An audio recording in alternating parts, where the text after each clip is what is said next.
গুনাহ করবা না, গুনাহের কারণে কলবটা না ভাঙ হয়, তোমার ইবাদতে মন বসবে না। 2 টাকা কামাই করবে, গুনাহের কারণে বরকত থাকবে না, গুনাহের কারণে চেহারার মধ্যে নূর থাকবে না।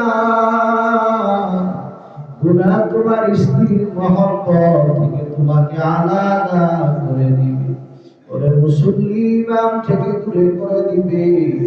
আর যদি ইমাম যদি গুনাহগার হয়, মুসল্লিদের থেকে দূরে সরায়া দিবে, ছেলে সন্তানকে আল্লাহর মহব্বত থেকে দূর করে দিবে, স্বামী স্ত্রীর মধ্যে ঝগড়া শুরু করে দিবে।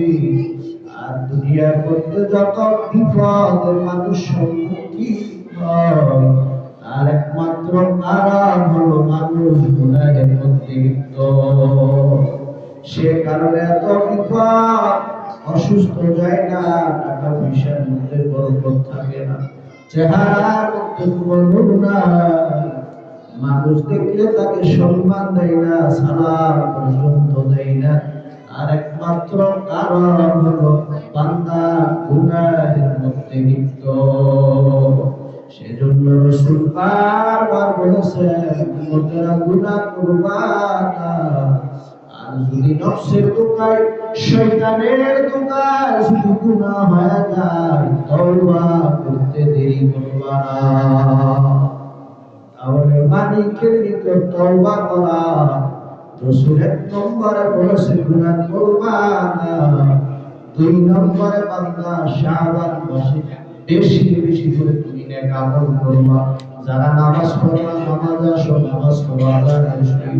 এ বান্দার মালিক এত কিছু দান করেছে, মালিকের জন্য শুধু 5 বেলার সময় নামাজ পড়তে কি মন চায় না?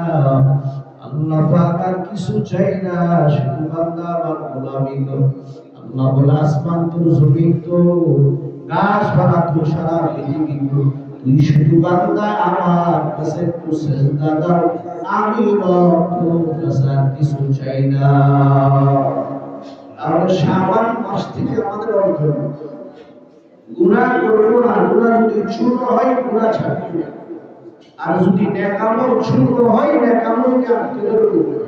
বিশেষ করে আমরা যারা নামাজ আদায় করি না, আজ থেকে তওবা করেন, রমজান মাস আসা পর্যন্ত এক ওয়াক্ত নামাজ আমরা ছাড়বো না। এই নিয়ত করেন, আজকে তওবা করে বাড়িতে ফিরবেন। আমার মতো কত মানুষ তো নামাজ পড়ে, 2 টাকার মালিক, হাজার ব্যস্ততা, হাজার হাজার ব্যস্ততা নিয়েও তো বান্দা নামাজ আদায় করে আল্লাহকে বলে। আমি আর আপনি কেমন ব্যস্ততা, আপনার সেই শত কোটি গুণ ব্যস্ততার মধ্যে মানুষ নামাজ আদায় করে। তাহলে নামাজ আদায় করবে, অর্থাৎ গুনাহ ছাড়বো আর নেক আমলকে আঁকড়ে ধরবো। বিশেষ করে 5টা নেয়ামতকে গনিমত মনে করব। সুস্থতা, দরিদ্রতা, আমার হায়াত, এভাবে অবসর সময়, এভাবে আল্লাহ পাক যেন এই সময়গুলো আমাদেরকে কাজে লাগানোর তৌফিক দান করেন।